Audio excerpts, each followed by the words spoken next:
Hi guys, this is Mike from Boca Film Studios, and today I want to talk about how do you get the most amount of footage from each shot that you set up.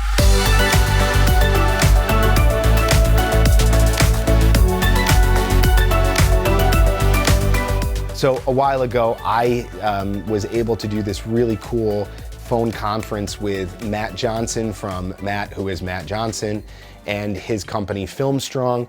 And I had him take a look at some of my wedding films and just say, hey Matt, what is it that I'm missing when I'm coming into these cinematic looking wedding films? And one of the first things that he said is, you need to increase the variety of the types of shots that you have. And I didn't really think about my shots that way until he mentioned it. Basically what he was saying is, you have to make sure you're getting that nice tight detail looking shot that's got the perfect bokeh, nice depth of field, all those kind of cool cinematic looking shots. I do those pretty well, and I also get some decent mid-range shots, but I was really missing some of those far away looking shots that are just nice cinematically if you're looking at landscapes or any of the scenery in the background. He kind of mentioned that I was missing those. So every single setup that I have now, I'm gonna make sure that I'm getting those nice tight angles, that I'm getting the more mid-range shots that are more natural, and then the faraway shots to really invite the viewer into the entire scene. To be completely honest, I can actually achieve all three of these looks with most lenses.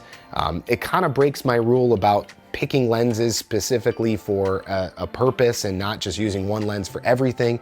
But let's be honest, when you're a wedding filmmaker and a run and gun wedding filmmaker, you really don't have time to switch lenses in and out, switch from one body to another, put it on a gimbal, take it off a gimbal.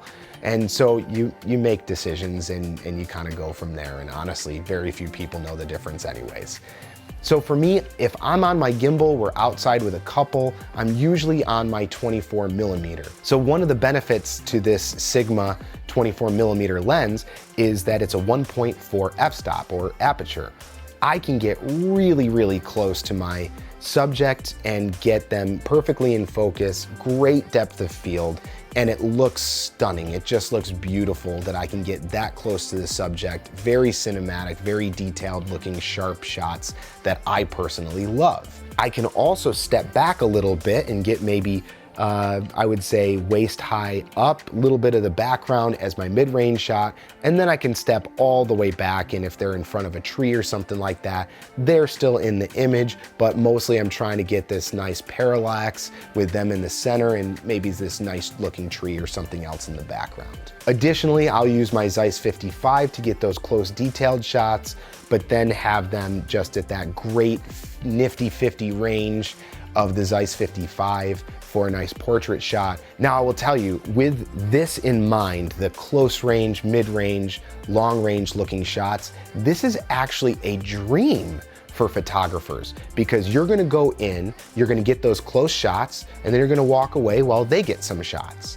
And then when they're taking a look at seeing if their picture is good, you can go do your mid-range shots and then your long-range shots. It does take a little bit of extra time, but now you have 3 ranges to choose from in the edit. And not for nothing, but if you're shooting everything at the mid-range, everything at the super tight range, you know, if you use the same setting location over and over again, it just looks bland, it looks crappy. But maybe you start with something that's super tight, and then later in your edit, you're using a far away shot. You're using something that has some distance. It looks like a completely different setting. Honestly, the day of the wedding, you might not get to 5 different locations with different backdrops and different moods and different feelings. You might only get to 1. Might as well use what you have to your advantage and get multiple angle shots in the same location. It just opens up what you can do and use inside your film. Well, I hope just this little bit of knowledge is helpful for you, and maybe you'll try setting up a little bit differently, and maybe just that philosophy will be running around in your head as you head into the 2019 wedding filmmaking season, to just increase the amount of stuff that you have by just having different lengths in your shots. Man, it would be tremendously helpful to us as we go forward in our business. If you would like this video, leave us a comment as well, and of course subscribe. We'd be happy to answer any questions that you have at any time on how we do things. We love doing this stuff, and we like helping other filmmakers as well. Thanks so much for watching. As always, happy filmmaking.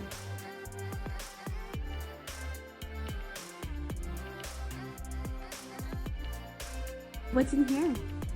Baby. Baby. Can you kiss baby?